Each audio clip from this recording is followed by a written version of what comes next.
Hello there, everybody. Welcome back to another episode of My Favorite Trip to the Movies. Before we get started, just a huge shout out to all the healthcare workers out there right now. Thank you so much for getting us all through this difficult time, and just hope everyone listening is doing well and are safe and healthy. My favorite trip to the movies. This is the show where we discuss our favorite movie theater memories, our favorite concession items at the movies, as well as kind of just the overall awesomeness of being in that theater with the audience when it's safe to do so, and hopefully we're able to do that again soon. Definitely excited for that. Today's guest is an individual who I've had the honor of, and this math could be wrong. I think I'm off by a few. I've seen at least 79 movies with since 2012. That was our first one. It's an individual who we co-run a movie YouTube channel together, Ticket Stubs, and he let us basically use his basement as a filming studio for a whole summer. That was like so awesome, and just like one of my just awesome friends for so long. Probably definitely one of my oldest friends, Alex Pope. Alex, how are we today? Hey Joe, happy to be here, man. I'm gonna try to live up to the intro because that was something. No, this is exciting. I love the channel. I love the prompts, and so many people have given so many great answers, and I'm happy to share some of our experiences. I'm excited. Thanks, man. And like you said, yeah, so many great people on the show, and I mean, literally, I mean, I can even just think of like so many experiences we personally had with one another, which is like, of course, Alex has to be on the show, and I keep like it's just yeah, oh my gosh, I'm so excited, and just a huge shout out to that beautiful Infinity Gauntlet as well to on Alex's right. I mean, I'm glad he set that up. It looks beautiful. I thought about wearing it, but didn't want it to interrupt any of our great memorances. So You don't want to accidentally snap and then make the video like. you never know. We might cut it short on accident. So don't want that to happen. But no, this is I'm excited. You're right. I mean, we've 79. That's nuts. I mean, and it's probably even more than that. Just like sitting at home and catching up on stuff. So it's been crazy, and it's like each one of the ones that we walk away from, it's like so memorable, and to pick like a favorite movie experience, and we'll get to that. It's just like it's super hard, but yeah. Anyway, Oh, perfectly. So yeah, it's definitely so many to pick from.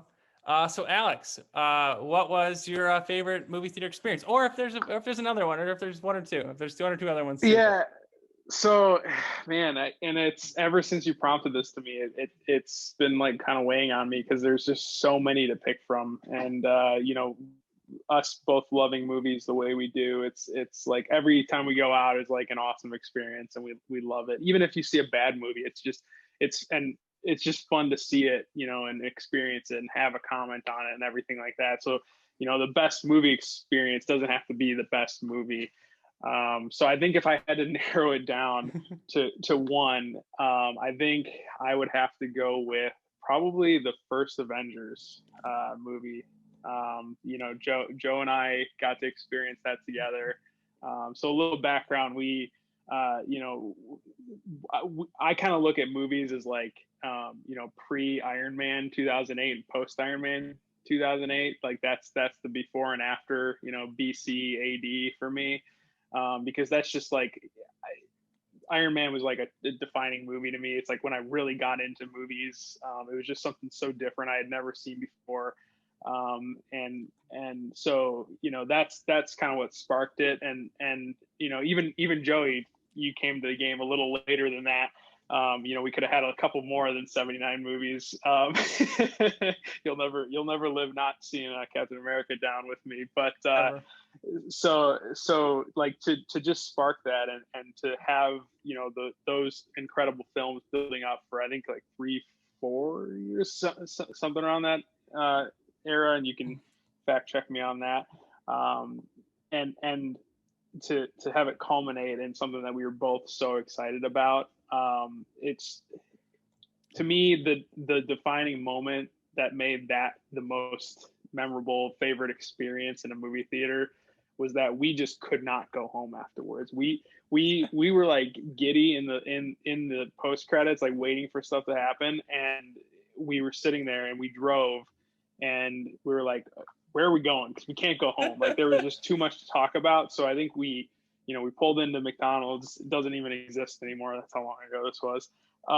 And we sat down at a table, ordered some food, got some pops, and we were just sitting there. And I think we talked for like the next 2.5 hours just because there was so much to unpack and we were so excited about it. So I had never like felt that toward a movie and toward an experience before, and I think that's kind of what pushed it over the edge as the most favorite for me. Oh yeah, that was such a fun day. Oh, that's so perfectly said. I love what you said about the Iron Man buildup, and because I had that same experience with when I first saw. I mean, you invited me to see it first, and Alex did mention this on July 22nd, I believe, of 2011. Alex invited me to Captain America: The First Avenger, and I said no. I said no, Joe. Joe, yeah, okay, It wasn't a Transformer movie, to be fair. was it? That was Transformers era, Joey. I was coming right off of Dark of the Moon. Yeah.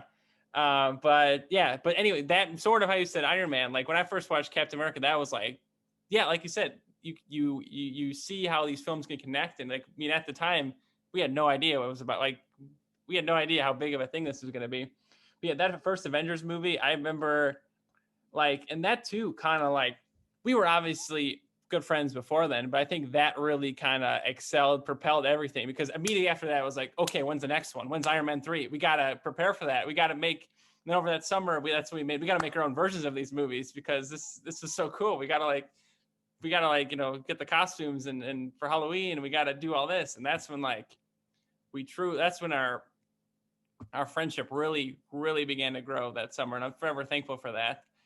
And I remember too, like that was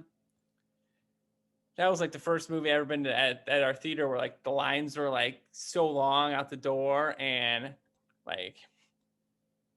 there was like people there. I remember we sat in those seats right in the front, and to the right of us there were people like sitting on the floor because they couldn't fit everyone in there. And yeah, that post-credit scene with Red Skull Thanos will forever be engraved in my mind. And yeah, we were just driving home, and I remember I posted a Facebook status at the time that was like, Alex and I just drove home in silence after the Avengers. We couldn't even comprehend. And the McDonald's trip, oh my gosh. Yeah, that's such, because not only was that a memorable theater and experience in itself, but I think it just like started really kind of what our lives would become over the next half decade. And that's exactly right. Like we went from being, decently close friends in high school, and like we'd hang out and play basketball together. And that movie like changed both of our like life directions like forever. And that might sound dramatic, but it's true. Like we spent the next like 10 plus, 10 years, 10 this year, crafting things and getting excited about it and diving into this podcasting world. And it was all because of that joy we felt from that first experience. And yeah, it really was like, I'd probably been to like maybe like 2 or 3 like midnight premieres before, but never something like to this scale. And yeah, it was nuts seeing people just like lined over all around. And the movie like was great in itself, and we were jumping out of our seats every time we got to see like someone new pop up from a movie we had already seen.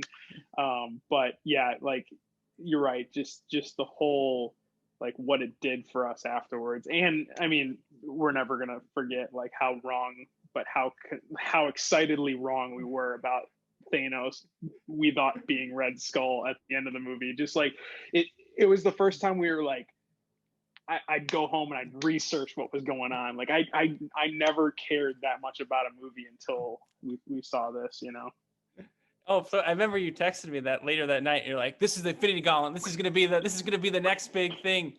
And we're like, "What? What is this? What is this?"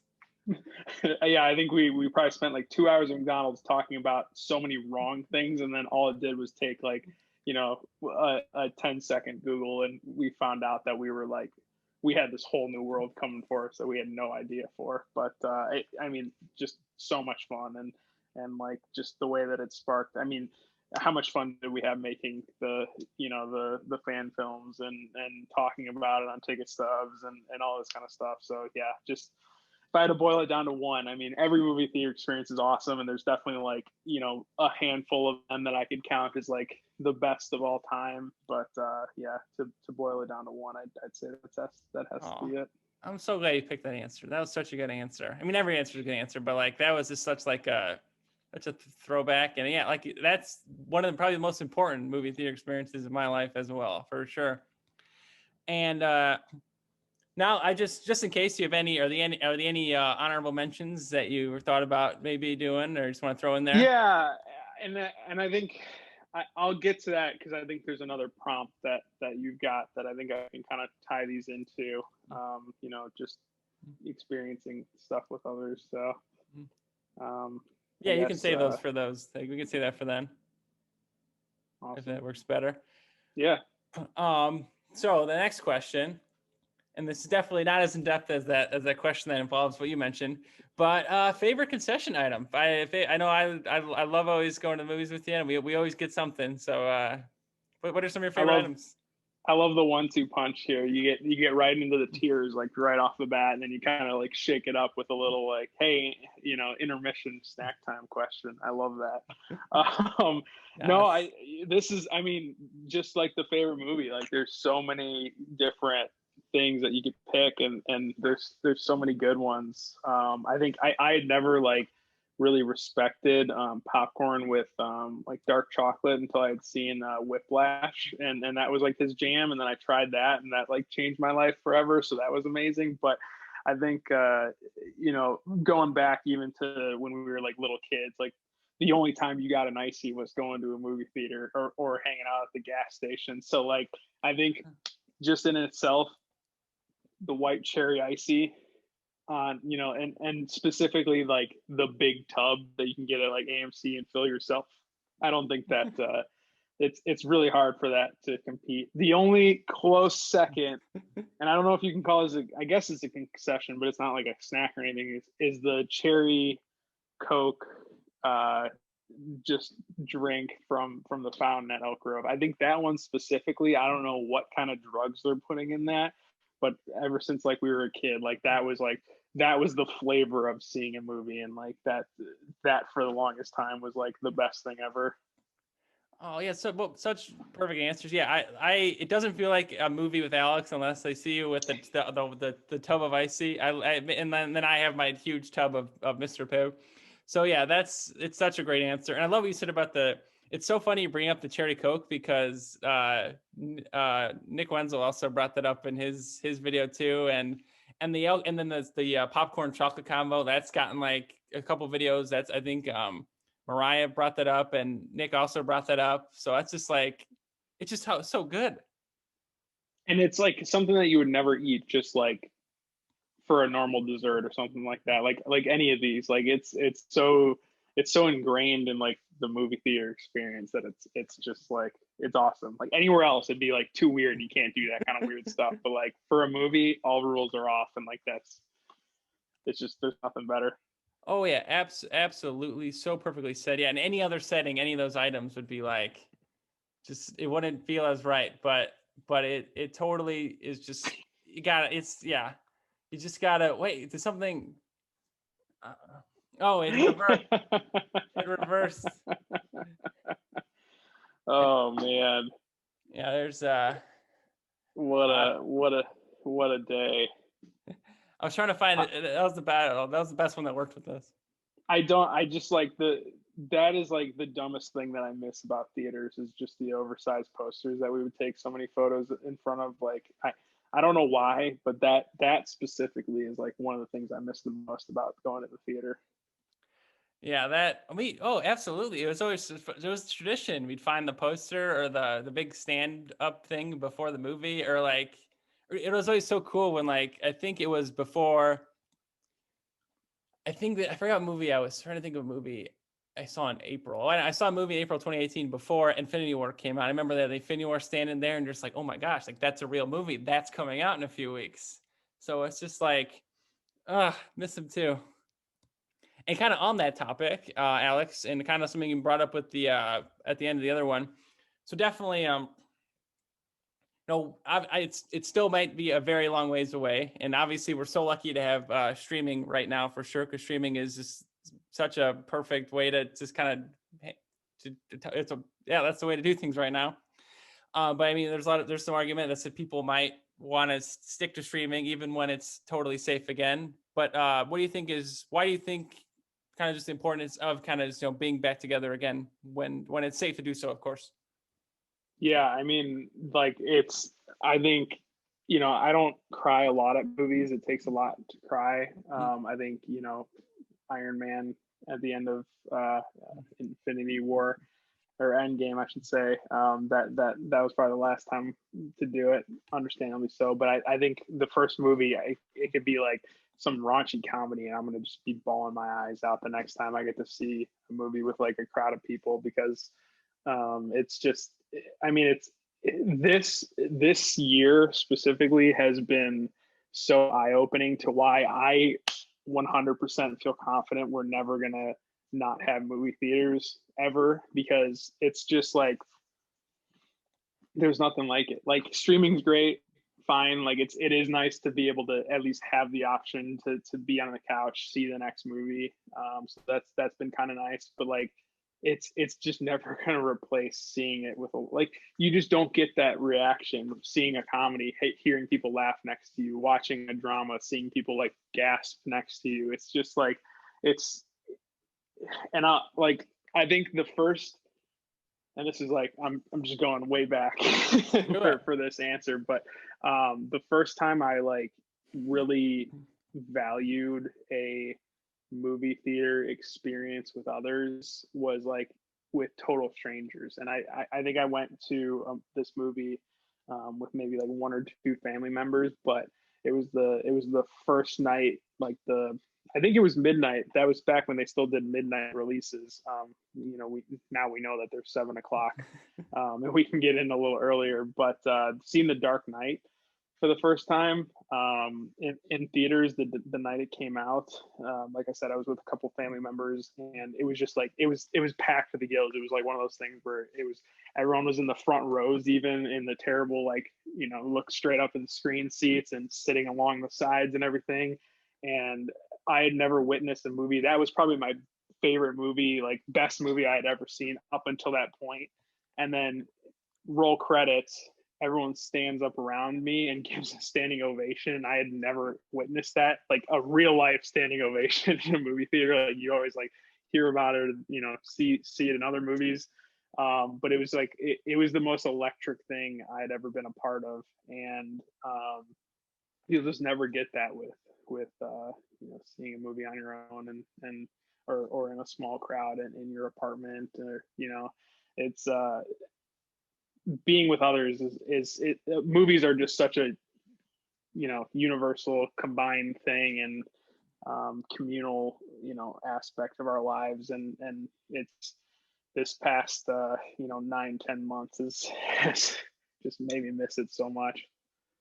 Oh, me too, Alex. So perfectly said. Yeah, I'm so glad you brought The Dark Knight up. That was such like, and obviously like superhero movies. And I don't even that's such a different. I mean, that is a superhero movie, obviously, but such a different. Like that was like I still think that's just like I think a lot of people don't see it as just a superhero movie for sure, because that's just such a good like crime thriller. And that one it came out in that like late 2000s period that was just like before there was like social media really before. So I think, I don't know. And not that it has to do anything with anything, but it's just such like I don't know. I don't know what I'm saying.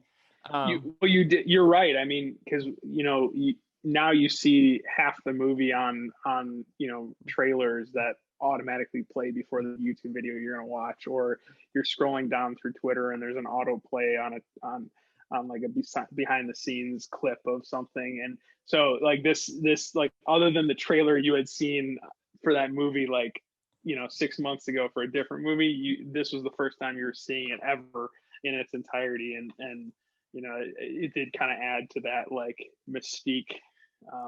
But yeah, I mean I'd kill for any kind of movie these days. Like I said, I'm gonna go bawl my eyes out to a terrible January movie next year just because I can.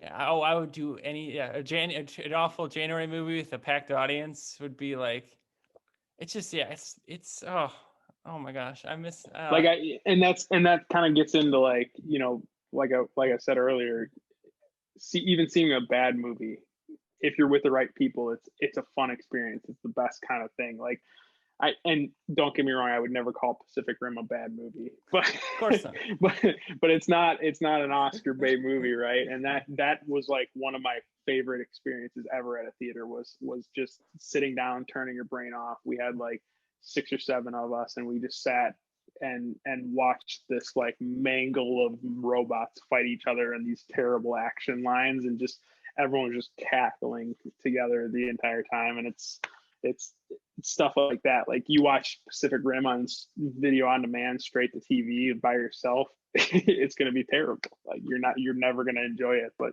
to have those people with you, next to you the whole time, it makes such a difference. And like, I mean, seeing movies together is what started ticket stubs. I know we talked about, watching Avengers kind of changed our outcome, but we had been doing this kind of stuff for years before that. We'd all get together, go to Elk Grove Theater, sit, watch a movie together, and we'd come out and we'd spend the next 35 minutes in the parking lot, like just dissecting every little part of the movie and stuff. Conspiracy theories. John was always great for that. Oh, the best. Different takes on what we saw, and arguments, and just excitement. And we sat there and we were like, dang, this is like a lot of fun. We should record this sometime. And that's kind of like, again, what started all of it. So like, if we had never done that with each other, we wouldn't be where we are today. Oh, so perfectly said. And when you brought up that example about all going, I mean, the first, like, of all of us going to the movie and going outside and talking about, the first one that came to mind was Elysium. Like, not even like it was a pretty good movie. I remember I don't remember it being like super great, but even like it was still so much fun talking about it. And I always remember it super positively because of just how much fun that was, sitting outside the theater, theories. And like you said, we had some friends there that were like really good at like kind of analyzing it in different ways that we would not have been able to analyze it. And that's just, yeah, I think and kind of going off of that too, like if you like, because like when we saw Avengers, we were junior year in high school. And, it was like, I don't know, it was like going to someone's house and watching a movie. Just, I don't know. I think we were probably all a little awkward at that time. We're still very awkward, obviously. But I think, being able to go to theater at that time, just, made us all less awkward for sure. Oh yeah. I mean, it was just such an event too, and everyone was starting to learn how to drive, and that was like, I think going to a movie theater was my first place that I ever like drove myself to. So it's been in our lives. It's such a positive, and I think for as many years as we've discussed, VOD is going to kill movie theaters, and nobody wants to go anymore anyway. Like this has taught me that it's some of the smaller theaters might unfortunately not make it through big chunks like this, but there's always going to be a need to go see art together. Just like theaters haven't died because movies came out, it's just never going to go anywhere. Exactly. There always will at least be one, hopefully per zip code or per county or something. Yes, But hopefully absolutely. more than that. Right, exactly. But yeah, nothing beats a midnight premiere with your friends. Nothing beats chopping it up on a bad movie and just having a good time with it. It's missed it so much. Also perfectly said. Miss it too, Alex. Hopefully we'll be able to go back at some point in 2021. Hopefully. But yeah, also perfectly said. And just thank you so much again, Alex, sincerely for being on the show. And with our amazing movie history, of course, you had to be on this, and it was just so awesome talking to you. The Avengers example was not only awesome in the way of like because it was an awesome movie, but also because I was such and yeah, this experience today made me just appreciate how much of a staple that was in defining both of our lives, and that's just so awesome. And so before we close out, just any final words for the viewers, any well wishes, anything's coming up you want to promote? Oh man, just stay strong, people. I think the A list is going to start, back charging people coming up soon, and I think we're close. I think we're through the worst of not seeing theaters, and it's. I hope it's like myself made everyone kind of appreciate it just a little bit more. And I'm just excited to get back. I think I might look at even if you can't get to a theater like safely, obviously soon. I think there's options to like get a very small group together and go and rent a theater to yourself, and that could be a cool new experience, something to try, something you'll never be able to do again in your life. So, and any way you can do it, just stay strong, and we're gonna work on getting more than just 10 movies for 2021. I'm excited. There's so much coming out, and I think we're through the worst of it. So thank you, Joey. Thank you so much for having me on. This is like the coolest thing, and like it, for as bad as 2020 was, like it really made us like pause and take stock of what we think is important and what we truly value, and it's been cool seeing everyone's answers and kind of taking a look at what really matters. So thanks for doing this, Joe. Hey, thank you so much, Alex. Yes, it's been just such a fun time, and so many great guests and awesome answers, and so cool seeing like how everyone answers correlate. And yeah, like you said, I think we'll all appreciate is just like that moment we're in the theater, and you know what, like you don't have to worry about anything. Like maybe you probably have to worry a little bit. I don't think this is like gonna be. I think that first time where it's maybe a little normal, I think people still be worrying, but I think it'll. I'm just excited to be in that headspace again, where it's like totally. We're at the movies. It'll happen one day. We got this. All right, everybody. Thank you so much for watching, and have an awesome rest of your night or day or morning or whatever time of day you're watching this at.